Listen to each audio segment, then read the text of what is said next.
Bismillahirrahmanirrahim. Assalamualaikum warahmatullahi wabarakatuh. Raja Berdaulat, rakyat berilmu, negeri sejahtera, Perlis Maju, serta salam FCO EEE, insentif minda, pemangkin bangsa. Alhamdulillah, saya bersyukur kehadrat Allah Azza wa Jalla kerana dengan limpah kurnia dan inayah hajua, maka dapatlah kita bersama-sama pada petang yang sungguh indah lagi berbahagia ini. Pertama sekali tahniah pada Faizuddin Center of Educational Excellence, FCO EEE, yang diterajui oleh Profesor Emeritus Datuk Dr. Kamarudin Hussein atas penganjuran Hari Keluarga bagi meraihkan hubungan antara keluarga insan terpilih bersama rakan pemangkin pembangunan insan terpilih Madani dan guru sebagai Ketua Pemangkin Pembangunan Insan Terpilih Madani.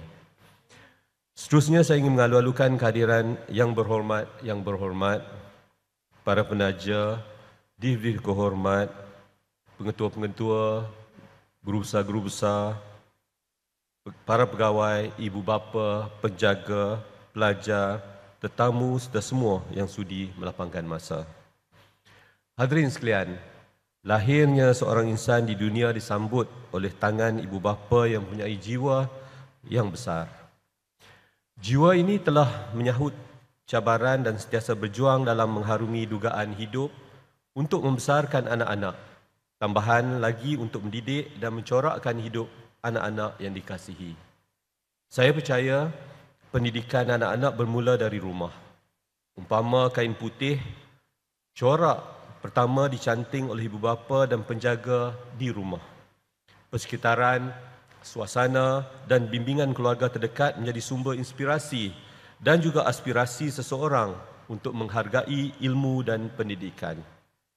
Komunikasi bersama keluarga amat penting dalam mendukung ahli keluarga dari segi mental dan rohani, terutama kepada anak-anak yang sedang membesar. Sebagai ibu bapa, kita memegang tanggungjawab untuk menyelami perasaan dan keperluan anak-anak serta menjadi pendengar yang baik. Oleh kerana itu, saya amat menyokong inisiatif sebegini bagi menguatkan ikatan kekeluargaan. Keluarga mungkin ejen sosial yang terkecil dalam masyarakat, namun kemenjadian sebuah keluarga merupakan faktor penentu pembangunan masyarakat. Komunikasi dan suasana yang baik insya-Allah akan menghasilkan anak-anak yang berjiwa masyarakat dan tinggi nilai diri. Hadirin sekalian, melakukan perubahan memerlukan semua tangan untuk teguh bersama. Semua pihak perlu memberi kerjasama yang baik agar pendidikan anak-anak kita diberi perhatian yang sewajarnya. Saya menyeru kepada semua ibu bapa dan penjaga yang hadir pada hari ini untuk memberi kerjasama penuh kepada program-program yang dapat membantu kita dalam memperbaiki diri dan ruang masyarakat di Perlis.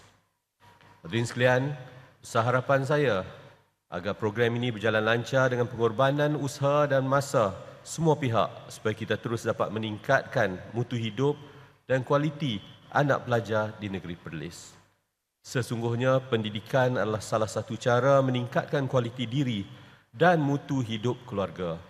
Ambillah peluang yang ada untuk memanfaatkan ilmu yang diperoleh pada hari ini untuk membantu keluarga tuan-tuan dan puan-puan. Hadirin sekalian, menghari titah, menjadi pemangkin sesuatu perubahan merupakan cabaran besar. Tapi jika semua orang bergerak, berkumpulan, besarlah impak tindakan kita kepada sesuatu perkara. Proses ini mungkin panjang, mungkin dirasakan terbeban dan tidak selesa. Tapi saya doakan usaha tuan-tuan dan puan-puan serta anak-anak di sini menjadi saham akhirat yang tinggi nilainya. Saya dengan ini merasmikan majlis penutupan Hari Keluarga Program Pemangkin Pembangunan Insan Terpilih Madani. Wabillahi taufiq wa hidayah. Assalamualaikum warahmatullahi wabarakatuh. Terima kasih dan jangan off lagi mikrofon saya.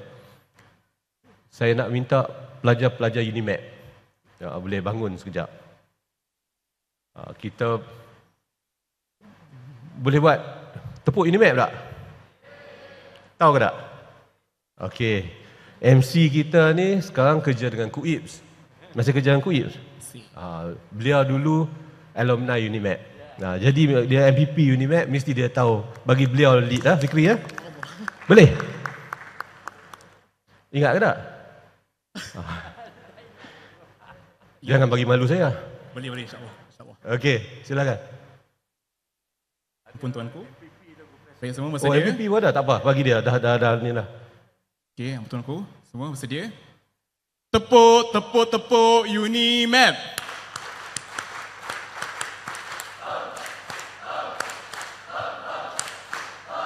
Sekali lagi.